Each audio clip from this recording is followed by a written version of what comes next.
Côté des Européens, quelle réponse à Vladimir Poutine? Le sommet des 27 a pris fin cet après-midi à Versailles. Vous l'avez suivi pour nous, Jacques Serret. Ce que vous en retenez, c'est une grande solidarité dans les mots, mais dans les faits, peu de mesures immédiates.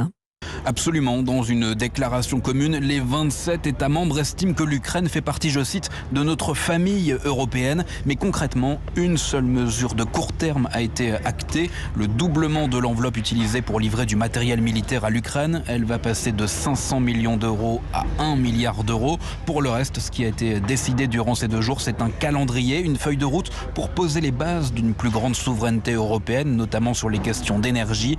Ursula von der Leyen, la présidente de la Commission européenne. D'ici la mi-mai, nous affinerons nos propositions pour proposer d'ici à 2027 des alternatives au gaz et au pétrole russe. D'ici à la mi-mai, la Commission présentera des options afin d'optimiser la conception du marché de l'électricité afin qu'il soutienne mieux la transition verte.